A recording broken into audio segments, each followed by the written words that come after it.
터키 중남부 아다나 지역의 한 자동차 대리점. 3년째 근무 중인 직원 라마잔 시메는 평소 사장의 두터운 신임을 받는 성실한 직원이었습니다. 사장님, 이 돈은 제가 금고에 잘 갖다 놓겠습니다. 그래. 시메는 내가 믿는 사람인데 뭐 알아서 잘 정리해주게. 그런데 지난해 9월 믿었던 직원 시멘이 회사 돈을 횡령, 항하로 약 3천만 원에 달하는 돈을 가지고 사라지는 사건이 발생했습니다. 그리고 며칠 뒤 사장과 겨우 연락이 닿은 시멘은요. 제가 사채 빚이 좀 있어서요. 그럼 미안하게 됐다. 아니 이거를 자기가 벌어서 갚아야지. 아니, 그거 너무 뻔뻔하지 않아요? 회사 돈으로 내 빚 좀 갚을 테니까 좀 미안하게 됐어요. 그런데 말입니다. 시멘의 악행은 이뿐이 아니었습니다. 시멘이 잠적한 뒤 또 다른 직원이 사장에게 털어놓은 충격적인 이야기. 사실 시멘이 회사 돈을 들고 도망가기 전에 사장님을 죽이려고 했어요. 대체 이게 무슨 얘기냐? 시멘이 잠적하기 얼마 전 사무실에서 음식을 준비 중이던 시멘과 마주친 직원. 그런데 안 돼. 음식에 손대지 마. 아니 왜? 같이 먹으려고 차린 거 아니야?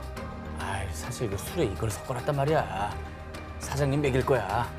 시멘이 술에 섞어놓은 것의 정체는 바로 코로나19 환자의 타액이었습니다. 시멘은 약 8만 원을 주고 코로나19 환자의 타액을 불법으로 구입해서요. 술에 섞어 사장에게 먹이려고 계획했던 겁니다. 아니, 코로나 환자의 침도 팔아요? 하는 게 더 신기하다. 별의별 거래가 다 있군요. 이 얘기를 들은 직원은 곧바로 사장에게 연락, 다른 핑계를 대며 사무실에 나오지 말라고 전했고요. 이 이야기를 듣고 생명의 위협을 느낀 사장은 즉시 경찰에 시멘을 신고했는데요. 그런데 비록 바이러스로는 당신을 죽이지 못했지만은 다음에는 당신 머리에 총구멍을 내겠어. 아주 감옥 가고 싶어 안달이 난 사람 아니 같은데. 진짜 뭐 저렇게까지 뭐 있어? 아니 좀 반성을 해야지. 진짜 죽이겠다고 지금 살해 협박한 거 아닙니까 이게? 경찰은 시멘에게 협박 및 살인미수 등의 혐의를 적용하고 추적에 들어갔지만 아직 시멘의 행방은 오리무중인데요. 시멘이 평소 사장 자녀들의 등하교를 도와줄 만큼 사장 가족들과도 가까운 사이였기 때문에 매일을 두려움에 떨며 감옥 같은 생활을 하고 있다고 합니다. 진짜 무섭겠다. 자, 올해 3월 미국 치매를 앓는 어머니를 미네소타주에 위치한 한 요양원에 모신 아들 샘. 그는 평소처럼 집에서 웹캠으로 어머니를 지켜보고 있었습니다.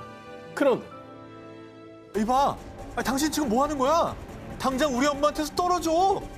정말 끔찍하게도 요양보호사 배와지가 샘의 어머니를 폭행하고 있었던 겁니다. 별 다 했네 정말. 자, 이 충격적인 현장을 목격한 아들 샘은 웹캠의 스피커 기능을 이용해 남성에게 소리를 치며 분노를 터뜨렸는데요. 와, 진짜 황당하다. 아니, 치매를 앓고 있는 노인이라고 그러지 않았어요? 와. 아니, 보호하는 사람이라고? 보호사라고요? 요양보호사로. 보호사가 폭행을 해요? 와, 진짜 황당하다. 이거. 너무 충격적이다 이거. 자, 악마 요양보호사 배와지는 샘의 신고를 받고 출동한 경찰의 현장에서 체포. 당시 샘의 어머니는 본인에게 무슨 일이 벌어진지도 모른 채 몹시 불안해하며 두려움에 떨고 있었습니다. 자, 하지만 경찰의 추궁이 이어지자 결국 악마 요양보호사 배와지는 본인의 죄를 인정했는데요. 자, 그런데 경찰 조사에서 밝혀진 충격적인 사실. 그가 샘의 어머니를 폭행한 게 처음이 아니라는 겁니다. 어떻게 요양보호사 됐어? 이후 그의 만행이 알려지자 사람들은 보살핌이 필요한 치매 노인을 2번 농락한 것, 사죄도 모자를 파네 정말 당신은 사람도 아니다 라며 대분노했고요. 배와지는 폭행 혐의로 현재 조사를 받으며 법의 심판을 기다리고 있습니다. 저 아들이 언젠가는 저 엄마한테 가서 저 사람을 보고 우리 엄마 잘 돌봐줘서 고맙다고 인사를 했을 거 아니냐고. 2020년 9월 대만 자이시 고등학생 헌우의 어머니는 딸이 다니는 학교에 찾아와 학교 측에 간절하게 호소했습니다. 이건 단순 싸움이 아니라고요. 학교 폭력 그 이상 악마들이 벌인 심각한 범죄입니다. 가해 학생들은 특별한 이유 없이 싫다라는 핑계로 헌우의 물건을 함부로 취급하는 등 이 헌우를 괴롭혔는데요. 이에 참다 못한 헌우가 선생님에게 피해 사실을 얘기했고요. 이에 가해 학생들은 반성은커녕 헌우가 고자질을 했다며 앙심을 품고 그녀를 더 괴롭히기 시작했습니다. 이러면 걔 죽을 수도 있겠지? 괜찮아. 우리 아직 어려서 처벌도 안 받아. 그날 이후 헌우는 갑자기 구토와 설사 등의 증상이 끊이지 않았고요. 얼마 지나지 않아 몸무게가 무려 8kg이나 빠졌습니다. 근데 어떻게 8kg이 빠져요? 얼마나 괴로웠으면 저랬을까? 무슨 짓을 한 거예요? 가해 학생 중 한 명의 양심 선언으로 알려진 충격적인 사실. 평소 헌우가 사용한 텀블러에 붕사를 탔던 겁니다. 붕사는 보통 세제, 방부제 등에 사용되는 화학물질인데요. 사람이 장기 섭취 시 심각한 중독과 장기 손상까지 일으킬 수 있는 위험한 물질입니다. 피해 학생인 헌우는 아무것도 모르고 어머나. 3개월 동안이나 붕사가 든 물을 마셔왔던 겁니다. 내 몸이 3개월? 내 몸이 왜 일어나 있을 거 아니야. 그래 이게 8kg 빠진 거잖아요.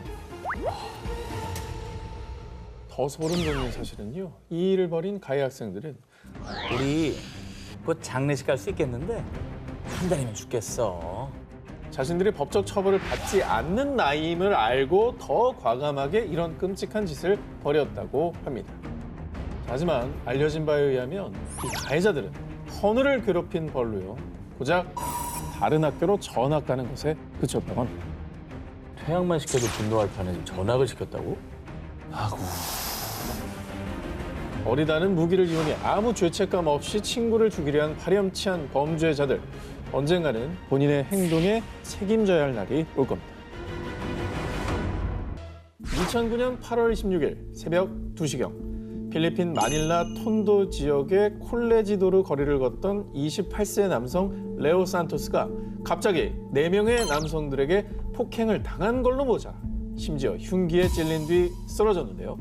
이후 산토스는 인근 병원으로 옮겨졌지만 결국 사망하고 말았습니다. 이거는 강도 사건이 아닙니다. 이건 원한일 거고 계획한 살인이라고 봐야 돼요. 그냥 폭행으로 끝나지 않았으니까. 그렇죠. 그들이 산토스를 죽인 이유는 다름 아닌 노래. 한 곡의 노래 때문이었습니다. 노래 불러달라는 거야? 노래 때문에 왜 사람을 죽여? 당시 로돌포 조세프와 그의 친구들은 노래를 흥얼거리며 콜레지도르 거리를 걷고 있었는데요. 저기요. 저 혹시 그게 무슨 노래인가요? 자, 우연히 길을 걷다 조세프 무리의 노래를 들은 산토스가 그들에게 이 노래가 무슨 노래인지 물어본 겁니다. 그런데 바로 그때 야, 감히 이 노래를 모른다고? 산토스가 이 노래를 알지 못한다는 사실에 분노한 조세프는 산토스의 얼굴을 가격. 그의 친구들은 조세프를 말리지는 못할 망정 폭행에 가담. 자, 급기야 그중 한 명이 소지하고 있던 흉기를 꺼내 산토스를 2차례 찌른 후 도망쳤던 겁니다. 아니, 무슨 노래인데? 아, 너 너무 불길하다. 이거 우리나라 노래 아니야? 노바디? 불길했어. 아, 그렇습니다. 2008년 K-팝 아이돌 원더걸스가 발표한 노바디. 당시 복고 콘셉트로 한국에서는 물론 필리핀, 태국, 말레이시아 등 아시아 각국에서도 큰 인기를 누렸는데요. 조세프는 산토스가 평소 자신이 좋아하던 원더걸스의 노바디를 알지 못한다는 사실에 크게 분노. 결국 그를 살해하기에 이르렀던 거죠. 이건 와, 원더걸스를 위한 일이 아니에요. 원더걸스도 이 사실을 알면 정말 쇼크 받겠다. 그래, 아니 이게 누굴 위한 거예요 도대체?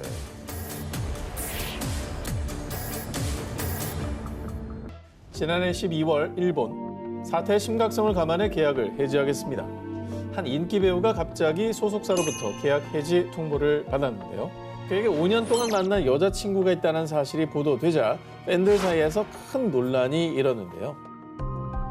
아유, 연애 좀 하면 안 됩니까? 뭐 연애했다고 계약 해지한 거 아니죠?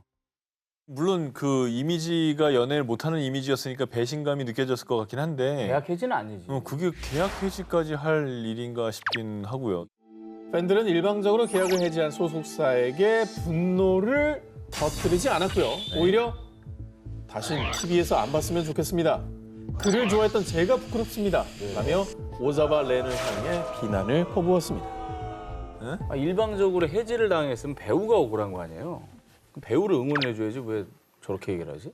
이 정도면은 여자친구가 없는 척을 했다는 거 이상의 뭔가 있는 것 같아요. 지금 내 말을 안 듣겠다는 거야? 또 맞아야 정신 차리겠어? 뿐만 아니라 평소 강제로 관계를 요구하며 가학적인 노예 취급을 해왔는데요. 그런데 그의 악마 같은 만행은 이게 끝이 아니었습니다. 임신? 그게 내 맞아? 자신의 아이를 가진 여자친구에게 임신 중절 수술을 강제로 종용. 심지어 임신한 여자친구의 배를 수차례 가격하는 인간 말종의 만행들을 벌였습니다.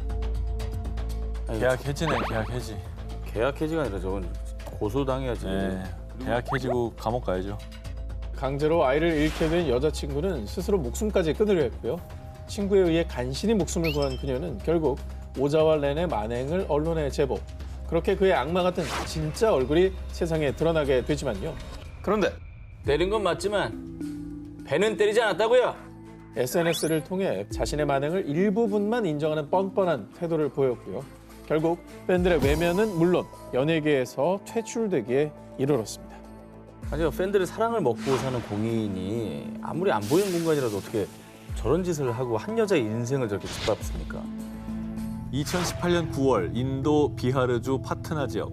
최근 들어 11살 딸이 이유 모를 구토 증세를 보이자 걱정이 된 부모는 딸을 데리고 병원으로 향했는데요. 그런데 충격적인 진단 결과 아이가 구토를 한 건 임신했기 때문입니다. 애가? 그 이후 부모는 딸에게 조심스레 자초지종을 물었는데요. 그리고 소녀의 입에서 나온 충격적인 얘기. 교장 선생님이 숙직실에서 저를 괴롭혔어요. 도가니네, 도가니. 2018년 7월 인도 비하르주 파트나 지역의 한 초등학교에 다니던 11살 소녀. 그러던 어느 날 잠깐 선생님을 좀 도와줄 수 있을까? 교사 아비셰크 쿠마르가 소녀를 숙직실로 부른 건데요. 그리고 소녀가 숙직실로 갔을 땐 교사 아비셰크가 아닌 학교 교장 아르빈드 쿠마르가 기다리고 있었고요. 뭐야 이거? 이후 그는 11살 소녀에게 끔찍한 만행을 저지르고 말았습니다. 저거 지옥이지 학교입니까, 저거? 그렇게 된 거죠, 저의 아이한테. 어떻게 받아들여야 되지? 생지옥이야, 생지옥. 아니 11살 아이한테 무슨 짓이에요 이게? 11살 아이는 또 선생님 말 잘 듣는다고 또 갔을 거 아니에요. 선생님이잖아요. 기본적으로 선생님이 이게 말이 됩니까? 그렇게 교장 아르빈드는 7월부터 8월까지 최소 6차례에 걸쳐 소녀에게 몹쓸 만행을 이어갔던 겁니다. 그리고 결국 소녀는 원치 않는 임신까지 하게 됐던 거죠. 근데 어떻게 또 이거를 서로 짜고 그런 짓을 하지? 난 정말 이런 게 절대 다수가 이런 건 아닐 텐데 극소수일 텐데도 이런 건이 하나가 뉴스에 나오면 괜히 학교에 대한 믿음이 없어져요. 그치. 학교를 어떻게 보내나. 그러니까 2019년 2월 중국 화이안시 남자친구 리 씨와 함께 새벽까지 술을 마시고 헤어진 손 씨. 그런데 얼마 후 그녀는 충격적인 메시지를 받게 됩니다. 나 같은 건 죽어야 돼. 잘 살아. 깜짝 놀라 하천으로 달려간 손 씨는 물에 빠져 허우적거리는 리 씨를 발견. 수영도 잘 못하는 그녀는 남자친구를 구하기 위해 망설임 없이 하천으로 뛰어들었는데요. 그런데 말입니다.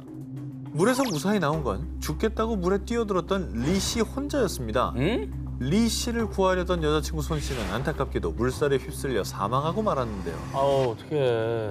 그러니까 남자친구를 구하고 본인은 이제 사력을 다해가지고 힘이 빠져서 헤엄을 못 쳐서 나오신 건가? 그런데 이 사건에는 반전이 있었습니다. 리 씨, 당신을 고의적 살인 혐의로 체포합니다. 대체 이게 어떻게 된 일이냐? 사건이 있었던 그날 밤으로 다시 돌아가 보겠습니다. 남자친구인 리 씨가 상습적으로 도박을 한 걸 알게 된 손 씨는 리 씨와 크게 다퉜는데요. 이후 자리를 뜬 손 씨에게 자살을 예고하는 메시지를 보낸 리 씨. 그런데 이것은 페이크! 모두 남자친구 리 씨의 쇼였던 겁니다. 경찰이 하천 교각에 설치된 CCTV를 확인하고 추궁한 결과 손 씨가 자신을 구하려고 다가오자 리 씨는 오히려 그녀를 수심이 깊은 곳으로 강제로 끌어당긴 겁니다. 왜? 그리고 수영을 못하는 손 씨가 물에 빠져 허우적거리는 사이 리 씨는 혼자 빠져나와서요. 하천 교각 난간을 붙잡고 구조대원이 올 때까지 안전하게 버티고 있었던 겁니다. 뛰어오는 모습만 봐도 나를 저렇게 생각하는 사람이구나라고 마음 바꿀 수도 있는 거 아니야, 이 인간이라면. 그 여자친구가 또 수영 못하는 걸 잘 알았을 거고. 이 사건으로 체포된 남자친구 리 씨는요. 여자친구에게 겁만 주려고 했어요. 죽일 생각까지는 없었다고요. 하지만 검찰은 고의적 살인 혐의로 그를 기소했고요. 결국 리 씨는 법원으로부터 징역 12년 6개월을 선고받았습니다. 너무 손방망이야. 2019년 5월 3일 영국 월트셔주에 살던 17살 소녀 엘리 골드가 집 주방에서 잔인하게 살인된 채 발견됐습니다. 그녀의 몸에는 최소 13번 흉기에 찔린 흔적이 남아 있었습니다. 이후에 곧바로 출동한 경찰들은 엘리의 집 주변을 중심으로 수사를 벌였고요. 약 3시간 뒤 엘리를 살해한 용의자 토머스 그리피스를 체포했습니다. 그런데 엘리가 저한테 헤어지자고 그랬어요. 와, 씨. 어우, 와. 이거 뭐 어떻게 받아들여야 되냐. 자, 그런데요. 더 소름이 돋는 건 살해 직후 그리피스가 하는 행동 때문입니다. 그는 무려 1시간 동안 집안에 남은 자신의 흔적을 지웠습니다. 특히 자살로 위장하기 위해서 엘리의 손에 칼을 쥐어줬습니다. 끔찍한 살인을 저지른 뒤 아무 일이 없었다는 듯 태연하게 학교 교실로 돌아갔습니다. 저렇게 태어나게 다시 학교를 갈 수 있다고? 자기 알리바이 세우는 거지. 그렇지. 사람이 죽었는데? 이러면서 우리가 저 사람의 우발적인 게 아니라 계획적인 범행이라고 생각할 수 있는 충분한 근거를 제공해 줬네요. 그렇죠. 저는 우울증을 앓고 있다고요. 17세 앞날이 창창한 소년임을 참작해 주시기 바랍니다. 근데 결코 정당화할 수 없습니다. 살인이라는 범죄는. 게다가 이런 계획성 있게 움직였다는 것 자체가 더욱더 본인이 그렇지 않다는 걸 증명하고 있잖아요. 아, 그리고 살해 당한 애도 앞날이 창창한 17살이었어. 걔는 정말 죄도 없다고. 걔는 진짜 한 80년 더 살면서 누려야 될 게 많았던 애라고. 그렇죠. 자, 이후에 그린피스는 영국의 소년법에 의해 법정 최소역인 징역 12년에 6개월을 더한 12년 6개월형을 선고받았는데요. 재판 결과가 공개되자 그린피스의 처벌 수위가 약하다는 여론이 들끓었고요. 이후에 피해자 엘리의 부모는 미성년자라도 살인죄로 유죄 판결을 받을 경우 성인과 같은 처벌을 받아야 한다는 캠페인을 벌였습니다.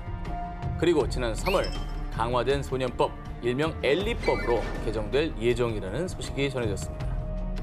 다행이라는 말이 좀 안 나오긴 하네요. 그렇죠. 이미 아이는 떠나고 없어서. 17살 꿈 많은 소녀의 삶을 송두리째 아사가 벌인 소년 악마. 2011년 3월 11일 일본 미야기현 앞바다에서 발생한 규모 9.0의 동일본 대지진. 약 2만 명이 실종, 사망하고 무려 약 33만 명의 피난민이 발생했는데요. 피해가 정말 심각했었죠. 세계 언론에서도 대대적으로 보도를 했었고. 그 지진 피해 당한 주민들은 또 얼마나 힘들었겠습니까? 그렇습니다. 네. 규모 9.0의 강진 이후에도 계속된 여진으로 심각한 피해가 우려되는 상황. 하지만 일본은 잦은 지진 발생으로 재난 대피 매뉴얼이 비교적 잘 마련돼 있는 나라 아니겠습니까? 그렇죠. 일본 정부는 곧바로 지진 피해 주민들이 지낼 수 있는 난민 대피소를 마련. 많은 주민이 쑥대밭이 된 집에서 나와 대피소에 모여 생활했는데요. 뭐 대피소가 빨리 마련됐다니까 그나마 다행이다라는 생각이 듭니다. 네. 뭐 눈 붙이고 잘 수 있는 공간이 있는 거니까. 일단 안전하게 지내는 공간이죠. 네네. 그런데 말입니다. 동일본 대지진이 발생하고 10년이 흐른 지난 3월 11일 현지 방송사를 통해 전해진 충격적인 이야기. 우린 그때 그 기억으로 10년을 고통 속에 살았습니다. 우리가 그날 그리고 지금까지 잠에 들지 못한 건 지진 때문이 아니었다고요. 그렇다면 대피소에서 또 무슨 일이 있었다는 얘긴데요. 그 10년 동안. 또 너무 나쁜 상상을 막 하기 시작했는데요. 네. 자, 동일본 지진 당시 특히 피해가 컸던 후쿠시마, 이와테, 미야기현. 그곳의 재난 대피소에서 여성들이 놀랍게도 성폭행을 당했던 겁니다. 저 공간에서? 열악하고 또 열악한 프라이버시라고는 없는 난민 대피소. 일부 남성들은 밤만 되면 여성들이 누워있는 이불 속으로 들어와 끔찍한 짓을 벌였다고 합니다. 아니 대피소에 사람 많잖아요. 저게- 아니 저기서 왜 저기 쉬쉬할 일이냐고. 그러니까 저걸 어떻게 저렇게 열린 공간에서 저런 범죄가 일어나? 참 일본이라는 문화가 좀 이해되지 않는 부분이 이런 부분이 있어요. 미투도 실패하고 이런 게 쉬쉬되고 감춰진다는 게 사회 구조적인 문제가 아닌가라는 생각이 듭니다. 아 그리고 관리하고 있는 사람이 있을 거 아니에요. 정말 파렴치하게도요. 대피소의 주민들을 살펴야 하는 대피소 관리소장은 지진으로 남편을 잃은 여성이 생필품을 가지러 올 때마다 성희롱을 하며 잠자리를 요구했다고 합니다. 관리소장이? 그렇습니다. 심지어 성폭행 현장을 목격한 사람들도 못 본 척 외면했다고 하는데요. 저기는 지옥이네. 이런 상황 속에서 피해 여성들은 성폭행 사실을 알렸다가 가해자에게 살해당해도 쓰나미에 휩쓸려 죽은 것이라는 결론이 날까 봐 무서워서요. 아무 말도 하지 못하고 그렇게 10년이라는 시간을 보낸 겁니다. 그러니까 약간 이런 스토리는 약간 저 옛날 미개한 그렇지. 예전 사회에서 이런 일들이 있었단다 뭐 이런 거 할 때나 듣는 얘기지 이게 바로 옆 나라에서 이렇게 최근에 저런 일이 공공연히 이렇게 일어났다고요? 아 정말. 자, 그런데 재난 대피소의 성폭행 문제는 처음이 아니었는데요. 처음이 아니래 이게 또. 1995년 고베 대지진 기억하시는 분들도 있을 겁니다. 이 당시에도 재난 대피소에서 성폭행 사건이 발생. 이미 오래전부터 이런 일이 있을 때마다 반복돼 왔다는 겁니다. 자, 이 대피소 문제에 대한 구체적인 해결 방안이 지금이라도 마련이 돼야 될 것 같은데 네. 피해자들은 평생 갑니다. 그리고 이게 지금 근절된 게 아니잖아요. 지금 아무런 대책도 없이 그냥 또 무슨 피해가 있을 때 또 저런 일들이 반복이 될 거 아닙니까? 2008년 프랑스 우울증과 불안, 발작 증세로 힘든 시간을 보내던 13살 소녀 줄리. 어느 날 줄리는 발작 증세로 병원에 이송되는 과정에서 친절한 소방관 아저씨 피에르를 만나게 됩니다. 오늘 하루는 어땠니? 힘든 일 있음 나한테 말해.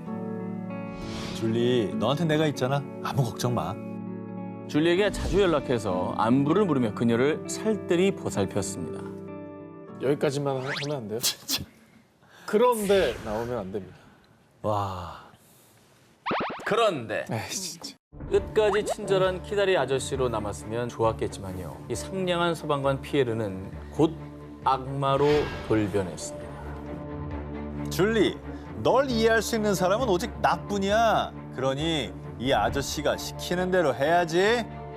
피에르는 다정한 척 줄리를 걱정하는 척 메시지를 보냈지만 실상은 줄리가 자신을 의지하고 복종하도록 심리를 지배하는 이른바 가스라이팅을 해왔던 겁니다. 그리고 자신을 따르는 줄리에게 나체 사진을 요구한 것도 모자라 줄리의 어머니가 집을 비운 사이 성폭행. 와. 이게 타인을 도와야 되는 직업이잖아요, 소방관이. 근데 그 사람들이 이렇게 자신들의 성적 도구로 아이를 이용했다는 게 받아들여지지가 않네요. 결국 줄리는 2010년 엄마에게 사실을 고백. 피에르와 악마들은 경찰에 조사를 받게 됐습니다. 그런데 정말 뻔뻔하게도 아니, 우린 합의하에 이루어진 정상적인 관계였다고요. 그리고 더 분노할 사실은 20명 중 17명은 기소조차 되지 않았고요. 단 3명만이 기소. 그리고 법원은 8년간의 수사 끝에 2019년 7월 그들에게 강간죄 대신 형량이 훨씬 낮은 15세 미만 청소년과 합의하에 관계를 가진 죄를 적용했습니다. 이 말도 안 되는 판결이 내려진 이유. 프랑스 헌법상 강간죄를 적용하려면 미성년자라도 강요 혹은 폭력적인 강압이 있었다는 증명을 할 필요가 있는데요. 하지만 줄리의 경우 이를 입증하지 못했다고 합니다. 아니, 피해자가 이걸 입증해야 되는 게 어떻게 입증을 해 그걸? 더 짜증나요. 그 좀 보호받아도 지금 시원찮을 뭘 입증을 하러 어떻게 다녀 어디를. 지금 책임까지 돌렸어. 그리고 사실 여기서 충격받은 게 뭐 이런 형량 뭐 이런 것보다도 조사를 8년을 왜 해요? 그러니까. 질질 끈 거지, 질질. 와. 근데 난 그 17명 왜 아예 그냥 벗어난 거잖아요. 지금 기소 안 됐다며요. 악마들의 뻔뻔한 범죄 행각과 불합리한 법으로 인해 프랑스 내에서는요. 최근에도 20명 전원이 강간죄로 기소되길 촉구하는 시위를 벌이며 미성년자 성폭력 처벌 강화에 대한 사회적 관심에 불을 붙였습니다. 아, 마음이 오늘 굉장히 무겁네요. 네. 자, 이번에도 누구보다 타인을 보살피고 헌신해야 할 직업의식을 저버린 악마들의 만행을 고발해보겠습니다. 올해 3월 인도 우타르 프라데시주 위장 질환으로 2번째 긴급 수술을 받게 된 3살 소녀 쿠시 미슈라. 그런데 의사는요, 갑자기 수술을 중단했습니다.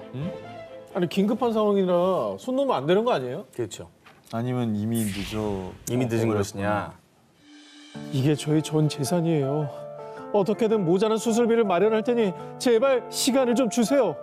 아니, 뭐라는 거야. 아, 수술비 없으면 수술 못 해. 쿠시의 아버지에 따르면요, 어려운 형편에 가진 농지를 전부 팔아서 전 재산인 20만 루피, 한화로 약 312만 원을 마련했는데요. 병원비는 50만 루피, 780만 원에는 턱없이 부족한 금액이었습니다. 병원 측은 수술비가 모자란다는 이유로 수술 부위를 제대로 봉합하지도 않은 채 퇴원을 시켰습니다. 살인인데 이게 살인이잖아. 거기 열려 있으면 다 기름 들어가고 더 안 좋아지잖아. 그거 알면서 알만한 사람들이 의사가 이게 뭐야? 자, 제대로 된 수술을 받지 못하고 퇴원한 쿠 씨는 다른 병원을 전전했지만 결국 숨을 거두고 말았습니다.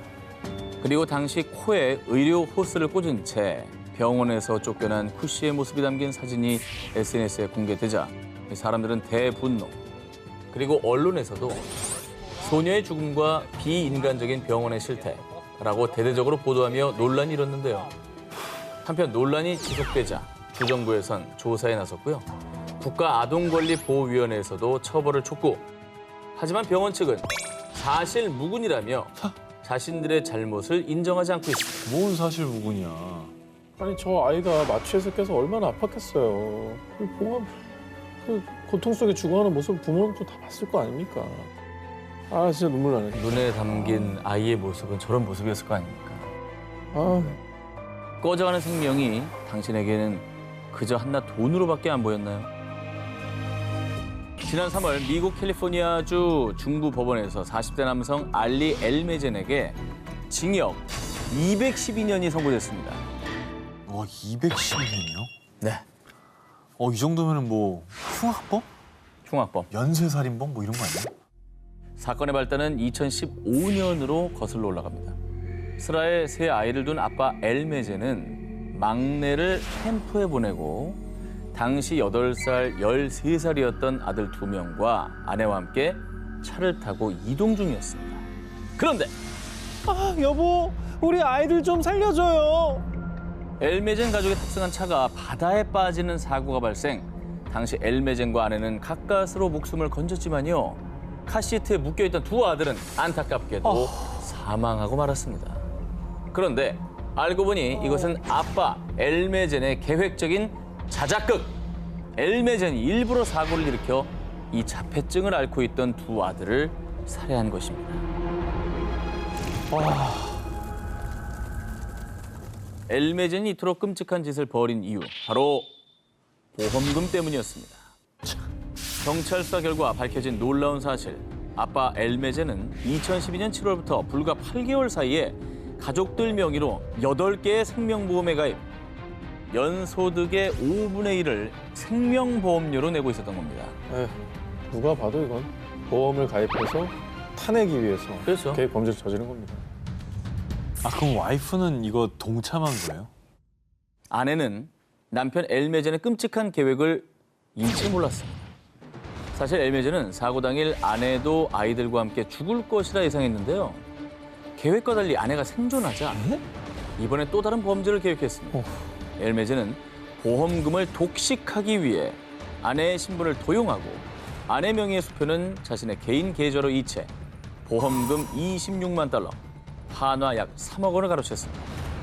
그러니까 와이프까지 다 죽이고 내가 다 받겠다 이런 생각을 하는 나 혼자 계획한 거니까. 진짜 사이코패스. 정말 악마. 이건 사이코패스. 정말 기막힌 건 엘메진이 친아들을 죽여서 가로챈 돈으로 사들인 게 부동산과 보트였다는 사실입니다. 자, 그런데 말입니다. 이후에 체포된 엘메진은요. 제일 후회되는 건 경찰에 잡혔다는 거예요. 처벌이 의미가 없네. 아무 의미가 없죠. 남겨진 아들이 너무 불쌍해. 앞으로 정말 어떻게 살아? 2014년 피지의 수도 수바에서 운행 중이던 한 택시 안에서 발견된 휴대폰. 그런데 우연히 주운 이 휴대폰에는 아주 충격적인 동영상 하나가 있었습니다. 우연히 주운 휴대폰인데? 자꾸 순위가 올라가니까 불안하다. 아니야, 총 쏘네. 총을 쏘고 뭐야? 있죠? 총 쏘잖아. 잠깐만, 저기 사람 있는 거 아니야? 있습니다. 사람 저 있잖아요. 사람인데 총을 왜 쏴? 심지어 바다에서 죽어가는 이들을 앞에 두고 가판원들은 마치 기념하듯 웃으며 사진 촬영까지 했습니다. 그러네. 아니 저건 군사훈련도 아닌 것 같고. 자, 영상을 제보받은 경찰은 범죄 사건임을 인지하고 수사를 시작. 하지만 총을 쏜 사람들, 총에 맞아 사망한 희생자들까지 대체 그들이 누군지 정확한 신원 파악은 어려웠습니다. 점차 사건이 미궁에 빠지려던 그때 영상 속에서 총알을 쏘았던 문제의 배 대만 선적 핑신 101호의 요리사 알드린과 갑판원 마시모가 양심 선언. 다행이다. 2010년 8월 소말리아와 세이셸 제도 사이의 해역에서 어로 작업을 하던 핑신 101호가 갑작스럽게 다른 배와 충돌, 부딪힌 배가 전복되면서 남성들이 물에 빠졌는데요. 그런데 이들을 해적으로 생각한 선장이 발포 명령을 내렸다는 겁니다. 하지만 아니, 아무리 봐도 그 사람들은 해적이 아니었어요. 무기도 들고 있지 않았거든요.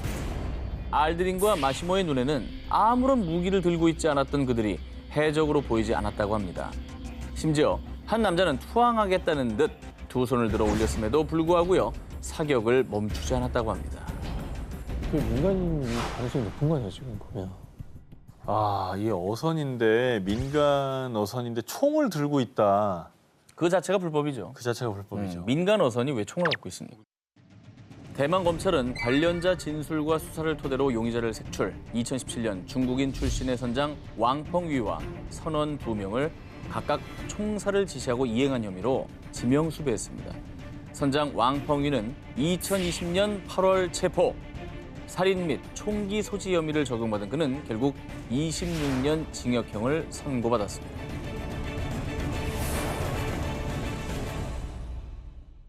(2015년 1월 7일) 중국 광저우 90대 노인 펑 씨의 가족들에게 전해진 비보.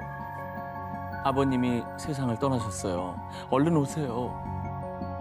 펑 씨가 숨을 거두었다는 요양보호사 천이핑의 연락이었습니다. 이후 가족들은 깊은 슬픔에 빠졌는데요.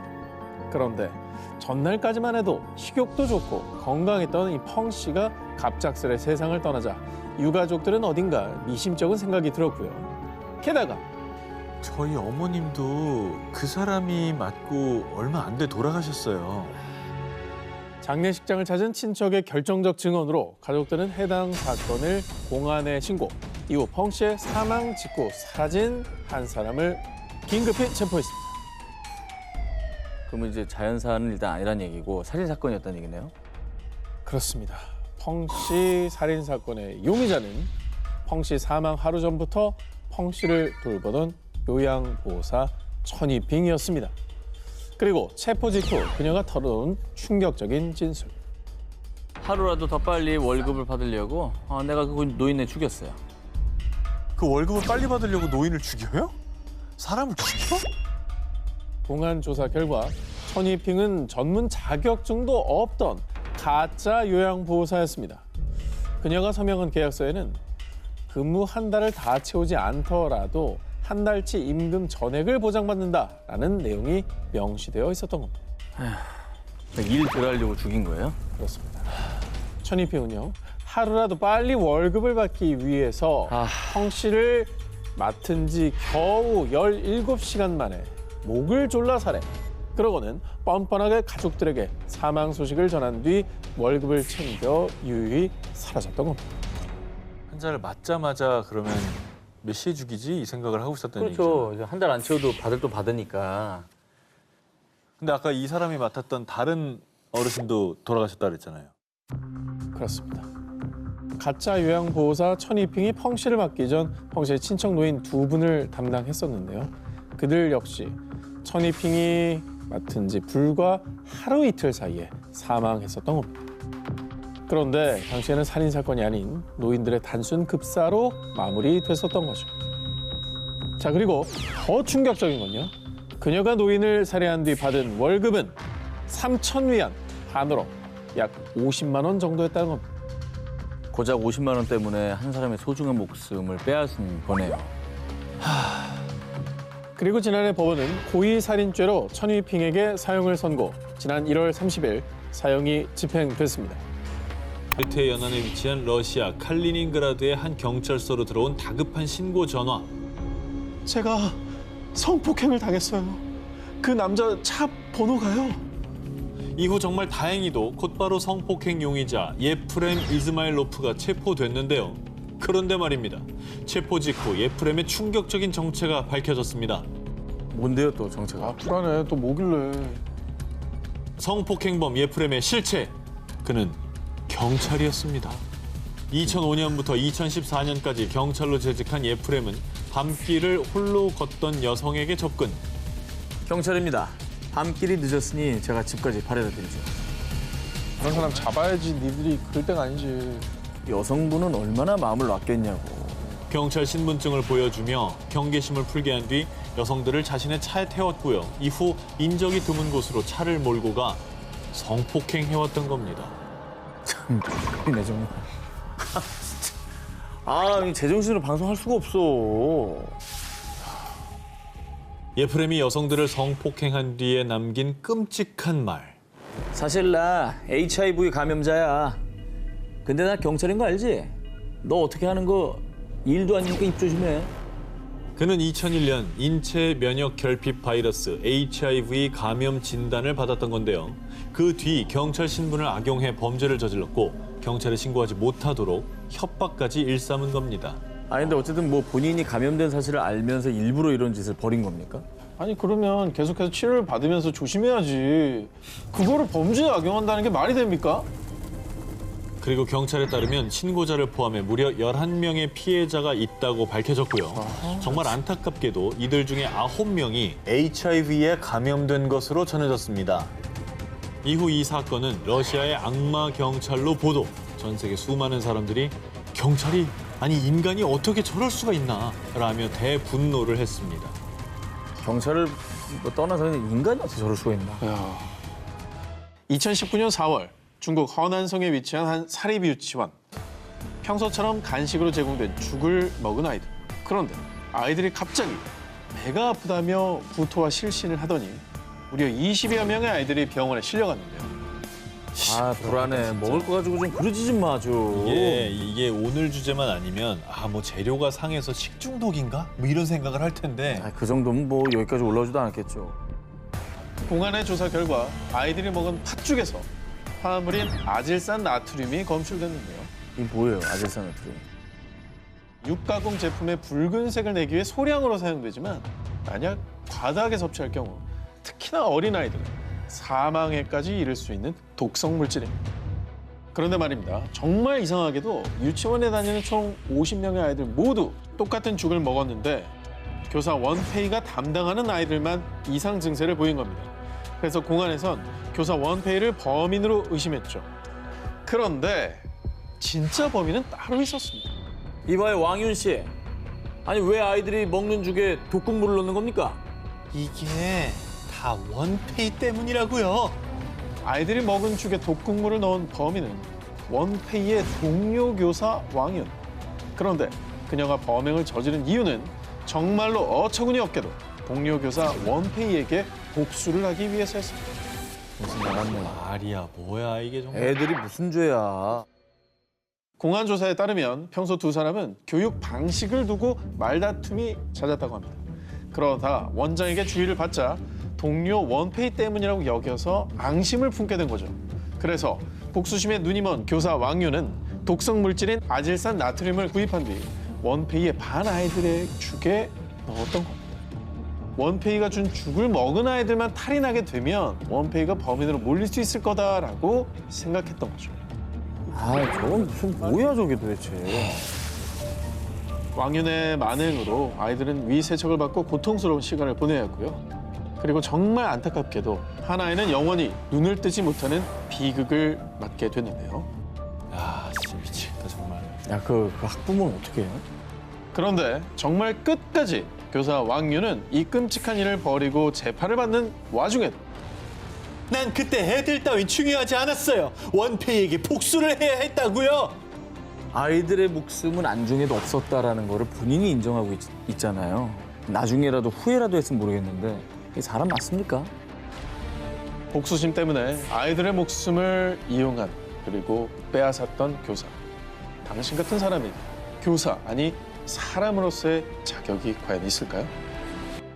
러시아 상트페테르부르크에 사는 친자매 언니 엘리자베타와 동생 스테파니아는 머리색부터 화장까지 비슷한 스타일로 꾸밀 정도로 사이가 좋았죠.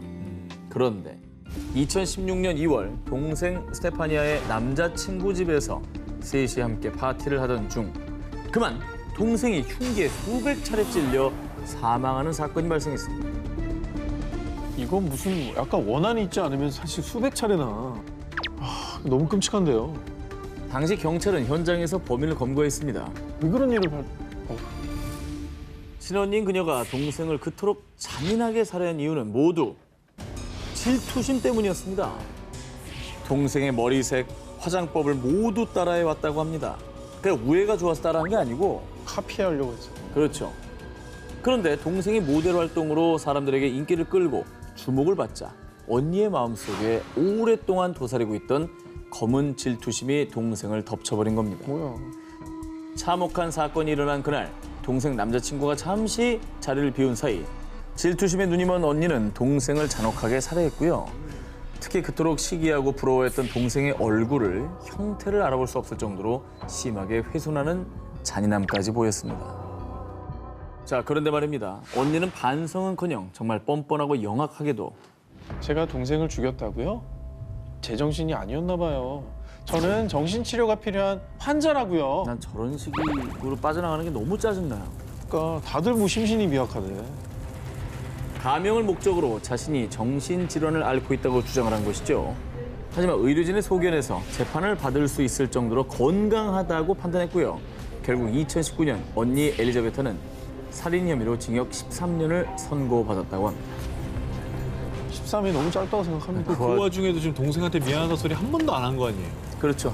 그 동생에게 미안하다는 말 한마디 없이 심신미약으로 빠져나가려고 했다는 게 너무나 괘씸하죠. 그러니까 머리만 굴린 거지. 2020년 5월 3일 중국 산시성. 다급하게 경찰서를 찾은 한 여성. 제발 저희 시어머니 좀 찾아주세요. 79세 노인 왕 씨가 실종됐다는 며느리의 신고에 대대적인 수색이 벌어졌는데요. 아, 가족들은 진짜 얼마나 걱정될까. 아, 실종은 그 자체로 너무나 고통이에요. 노인 왕 씨가 실종된 지 3일 뒤 공안은 한 야산에서 땅에 파묻혀 있는 노인 왕 씨를 발견해 구조했습니다. 다행히 그때 의식이 있는 상태였습니다. 다행이네. 그리고 곧이어 공안은 왕 씨를 생매장한 범인을 체포했는데요. 그런데 사람들은 범인의 정체에 경악할 수밖에 없었습니다. 마모관, 당신을 고의적 살인 혐의로 체포합니다. 범인은 정말 충격적이게도 왕 씨의 맏아들 마모관이었는데요. 아들이 엄마를 생매장하려고 그랬다고요? 그렇습니다. 이게 뭔 소리야? 사람들을 분노케 한 아들의 폐륜 범죄, 그 끔찍한 사건의 시작은 이랬습니다. 1년 전 어머니 왕 씨는 오랜 뇌졸중 투병으로 거동이 불편했는데요. 자, 원래는 둘째 아들 내외가 어머니를 모셨지만 둘째 아들의 건강마저 악화되자 약 1년 전부터는 맏아들이었던 마모관 내외가 어머니 왕 씨를 모시게 됐죠. 그런데 아, 냄새. 아, 엄마! 여기가 화장실이에요? 짜증나게. 몸이 불편했던 어머니 왕 씨는 본인의 의지와는 상관없이 옷에 소변을 보는 일이 잦았습니다. 그러자 아들 마모관은 악취가 나고 간병이 귀찮다라는 이유로 자신을 낳아주고 길러준 어머니를 손수레 태운 뒤 야산에 있는 폐 무덤에 생매장하는 폐륜을 저지른 겁니다. 그러고는 시어머니 왕 씨의 행방을 묻는 아내의 질문에 친척 집에 가신 데서 버스 태워 보내드렸어. 자, 이렇게 말도 안 되는 변명을 한 거죠. 아니, 뭐, 자기 엄마잖아, 자기 엄마. 그렇죠. 엄마예요. 엄마. 아니, 음, 진정해야 돼. 자, 그런데 남편이 말도 안 되는 말을 하자 이를 수상히 여긴 아내는 곧바로 공안에 신고를 한 거고요. 잘했다. 그 뒤에 공안의 수사와 압박이 계속되자 아들 마모관은 결국 자신의 폐륜 범죄를 실토하게 된 겁니다. 자, 그런데 말입니다. 아들 마모관은 모든 범행이 드러났음에도 공안 조사에서 뻔뻔하게 간병이 얼마나 힘든지 알아? 온 집안에 악취가 나서 못 살겠다고? 자, 이렇게 반성은커녕 폐륜적인 말로 사람들의 공분을 샀고요. 당시 사건을 조사한 공안들도 절대 용납할 수 없는 비윤리적인 범죄라며 분통을 터뜨렸다고 합니다. 아니, 자기 자식이 나중에 자기한테 그래봐요. 그런 거 왜 생각 못하죠? 그런 생각 있는 사람은 저렇게 했겠습니까? 아이고야. 자, 그런데 말이죠. 정말 더 가슴이 아픈 건요. 어머니 왕 씨가 병원에서 의식을 차리자마자 꺼낸 첫 마디입니다. 우리 아들이 큰 벌을 받으면 어떡하지? 라는 말을 하셨다. 2016년 10월 싱가포르의 한 병원에 5살 남자아이가 온몸에 3도 화상을 입고 심각한 상태로 실려왔습니다. 그런데 아이를 진찰하던 의사는 깜짝 놀라고 마는데요. 이게 뭐야? 누가 이렇게 때린 거야? 아이는 화상뿐만 아니라 입술은 찢어지고 코뼈에는 금이, 심지어 갈비뼈도 골절된 상태였습니다. 이에 의사는 아이가 수개월 동안 학대받은 것으로 판단, 아이의 부모를 경찰에 신고했는데요. 부모가 때린 건가요? 그렇습니다. 그런데 경찰에 체포된 부모가 처음 한 말이 엽기적입니다. 아, 애가 말을 안 듣잖아요. 아, 혼나야 정신을 차리지. 아이 부모가 자행한 끔찍한 훈육의 실체가 저 훈육이란 말도 좀 버리고 싶네요. 훈육이 무슨 훈육이야, 이 저게. 학대가 아니, 무엇이냐? 아니, 애가 과자통을 뒤집어 엎었어요. 애는 과자통을 당연히 뒤집어요. 그걸 다 뒤집고 다 어지른다고. 그냥 애는 당연한 거야, 그게. 목욕을 안 하려고 하니까 혼낸 거죠. 애기는 다 목욕을 하기 싫어해. 5살 아들이 실수로 과자가 담긴 통을 엎으면 부모는 아이에게 주먹질을 가했고요. 아들이 스스로 목욕을 하지 않으면 부모는 펄펄 끓인 뜨거운 물을 아들의 온몸에 부어버렸다고 합니다. 미쳤나 보네, 저거. 그것도 하루가 멀다 하고 계속 아이에게 학대를 가해왔던 겁니다. 저게 무슨 훈육이야. 학대 고문이죠, 저거. 그건 자기 화풀이고요. 예. 어떤 말로 정당화 될 수 없습니다. 더 충격적인 건요. 부모는 화상으로 고통스러워하는 5살 아들을 치료해주기는커녕 아파서 운다고 좁은 고양이 우리에 몇 시간 동안 가둬놓았다고 하는 저기다가? 저 3장 아니야? 그렇습니다. 한참 지나 아이가 움직이지 않자 부모는 마지못해서 아이를 병원에 데려왔던 겁니다. 마지못해? 하지만 정말 가슴 아프게도 부모의 끔찍한 학대에 시달린 5살 아들은 끝내 숨을 거두고 말았는데요. 자, 그런데 정말 끝까지 인간의 길을 포기한 악마들은 이런 말을 남겼다고 합니다. 그러게 진작에 말을 잘 듣지. 난 아이가 잘 되라고 그런 거라고요. 결국 5살 아들을 무자비하게 학대하고 죽음에 이르게 한 부모는 징역 27년형을 선고받았다고 하는데요. 여러분, 학대는 훈육이 아닙니다. 그리고 지난 5월 태국 방콕 2살 아들을 둔 엄마 리타 웡권의 안타까운 사연이 수많은 이들을 가슴 아프게 했습니다. 아들의 병원비가 없어요. 이 마스크로 우리를 도와주세요. 리타 웡권이 자신의 SNS에 2살 아들이 해산물 알레르기 반응을 보이는 희귀 질환으로 고통받고 있다며 치료비 마련을 위해 마스크를 사달라는 내용의 글을 올린 겁니다. 그리고 그녀의 안타까운 사연에 수많은 누리꾼들이 마음을 보탰고요. 리타 웡권은 약 3억 5천만 원의 수익을 올렸다고 전했습니다.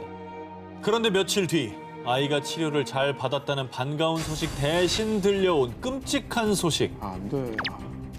아픈 아들의 치료비로 모금을 한 여성이 아들에게 표백제를 먹인 혐의로 체포됐습니다. 아니, 약을 먹여야지 왜 표백제를 먹여요? 아니, 왜 그랬대? 뭐야? 아까는 뭐 도와달라고 아픈 아이를 위해서 나는 되게 힘들다고 이렇게 마스크 팔지 않았습니까? 아, 어떻게 된 겁니까? 돈은 다 어디 간 거예요? 리타 웡권의 만행은 아이가 병원에 입원하면서 드러났습니다. 2살 아들의 병원 검사 결과 리타 웡권의 아들의 위와 장에서 표백제, 세정제 등에 쓰이는 산성화학 물질이 대량으로 검출된 겁니다. 그리고 엄마가 말한 해산물 알레르기는 없었는데요. 사기친 거야? 이후 경찰 조사에 따르면 엄마 리타 웡권이 2살 아들에게 강제로 표백제를 먹여 아파 보이게 한 뒤 거액의 모금액을 갈취하려 했던 겁니다. 그리고 2살 아들을 이용해 모은 이 돈은 온라인 도박에 사용했다는 것이 드러났습니다. 아, 그 도박비 벌려고 아들들한테 표백제를 먹였다는 거예요? 그거예요? 맞네. 여기서 더 충격적인 건요. 더 충격받을 게 더 뭐가 있어? 있어, 여기서. 이 엄마가 아이를 데리고 병원에 온 게 이번이 처음이 아니란 겁니다. 상습범이구만.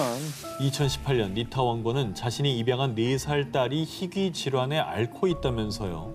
기부금을 모금하고 온라인으로 물품을 판매했었는데 그러나 안타깝게도 이 소녀는 2019년 세상을 떠났다고 전해졌죠. 야, 이게 그런데 4살 딸과 2살 아들의 증상이 너무나도 비슷했다고 합니다.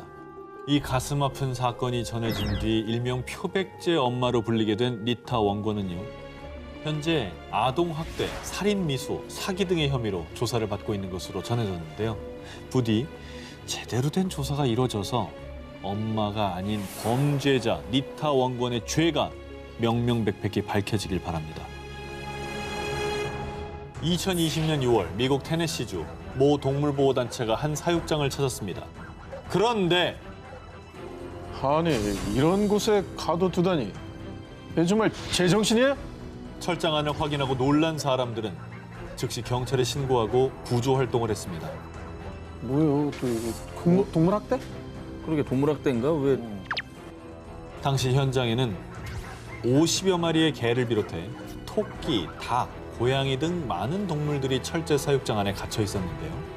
그런데 더 충격적인 것은 이 철제 사육장 안에 어린아이, 18개월 된 어린아이가 갇혀 있었던 겁니다. 안 돼. 18개월짜리 아이를 왜 저기에 가둡니까? 뭐야? 동물도 아니고 뭐야 저게? 당시 현장에서 아이를 발견한 경찰이 한 말. 아이는 마치 동물처럼 살고 있었고 매우 굶주려 보였습니다. 아이가 있던 철장 위에 음식과 쓰레기가 뒤범벅돼 있었고 철장 안에는 바퀴벌레와 구더기가 득실거리고 바닥에는 오물이 가득해 지독한 악취가 코를 찔렀다고 합니다. 게다가 철장 주변에는 수많은 쥐뿐 아니라 무려 3m 길이의 뱀까지 기어다녔는데요. 저런 환경에 어떻게 저 어린아이를 면역력도 약할 텐데. 어떤 인간들이 저런 짓을 했나 너무 궁금한데요. 자, 믿기 힘든 사실은요. 철장에 아이를 가둔 범인은 정말 너 때문에 못 살아. 너 여기 들어가 있어. 경찰이 철장에 갇힌 아이를 구조하고 아이의 부모를 찾았을 땐요. 태연하게 잠을 자고 있었답니다. 잠이 오니? 다음 특종입니다. 2020년 3월 중국 푸저우 출장 때문에 집을 나선 장 씨 부부는 한 살 배기 아이가 보고 싶어서요. 휴대폰으로 집안에 설치해두었던 실시간 홈 카메라를 확인했습니다. 그런데 지금 대체 뭐 하는 짓이야? 홈 카메라를 보고 충격에 빠진 장 씨 부부. 한 살 배기 아이를 학대한 여성이 대체 누구냐? 저희가 출장 갈 동안 우리 아이 좀 잘 부탁드릴게요. 걱정 마시고 믿고 맡겨주세요. 평소 출장이 잦았던 장 씨 부부가 한 살 배기 아이를 돌봐줄 사람이 필요해 고용한 보모, 저우였습니다. 부부는 보모를 구하긴 했지만 집안에 홈 카메라를 설치했는데요. 틈틈이 아이를 지켜보던 중 카메라의 존재를 모르던 보모 저우가 아이를 학대하는 현장까지 포착을 한 겁니다. 저는 이 출장 가서 그 화면을 볼 때 얼마나 손이 떨렸을까. 그럼 바로 올 수도 없고. 근데 지금 뭐 해야 될 일은 있고 이거 아니 근데 보모들이 선량하신 분들이 대부분이란 말이에요. 대부분 근데 선량하죠. 저런 인간들 때문에 괜히 오해받고 그런 거 아닙니까? 영상을 보고 장 씨 부부는 아이를 병원에 데려갔는데요. 진단 결과 보모의 강제 식사로 인해 흡인성 폐렴 증세를 보였다고 합니다. 한 살이 아니, 말도 못하지 뭐 힘도 없지 얼마나 괴로웠을까. 말을 못하잖아. 그런데 말입니다. 보모 저우가 조사받는 과정에서 말한 아이 학대 이유가 무엇이었느냐? 아 그냥 기분이 좀 안 좋아서 그랬어요. 얼마나 밥을 안 먹든지 짜증이 그냥 기분이 안 좋다는 이유로 한 살 밖의 아이를 보모라는 직업을 가진 사람이 저렇게 했다는 게 너무 충격적이에요. 정말 자신의 죄를 꼭 깨닫고 늦었지만 이제라도 인간이기를 포기하지 않았으면 좋겠습니다. 2019년 5월 미국 일리노이주 시카고 산모로 보이는 46세 여성 클라리스와 그녀의 딸 데지레는 911에 전화해 태어난 아기가 숨을 안 쉰다며 다급하게 도움을 요청했습니다. 출동한 구급대원들에 의해 아이는 병원에 옮겨져 치료를 받았는데요. 하지만 안타깝게도 아이는 숨을 거두고 말았습니다. 가정 형편이 어려웠던 오추아는 SNS에 아기용품을 나눠달라라는 글을 올려 도움을 요청했었죠. 그리고 얼마 뒤 아기용품을 줄 테니 집으로 오라는 클라리스와 데지레 모녀의 메시지를 받고 집을 찾아갔던 거였습니다. 자, 그런데 두 모녀는 집을 찾아온 오추아를 처참히 살해. 왜? 그리고 극악무도하게도 의학 지식도 전혀 없는 두 사람이 아이를 뱃속에서 강제로 꺼냈던 겁니다. 그리고 정말 어이없게도 아이가 병원에 입원해 있는 동안 아이가 아프니 도와달라며 인터넷에 입원비를 모금까지 했다고 합니다. 뭐 엄마를 죽여놓고 뭔 소리 하는 거야? 하지만 오초와 가족의 실종 신고를 받은 경찰에 의해 모녀의 만행은 만천하에 드러나게 됐죠. 그런데 말이야, 두 모녀가 인간 이하의 천인공노할 만행을 저지른 이유가 무엇이었느냐? 아이, 엄마가 아이를 가지고 싶어 했다고요. 2017년에 클라리스가 아들을 사고로 잃었는데 그 상실감으로 또 아이를 키우고 싶어 했다는 겁니다. 가족들 있잖아요. 죽은 엄마랑 그 아기. 그 남은 가족들은 이게 뭐야? 아, 이건 너무 무섭다.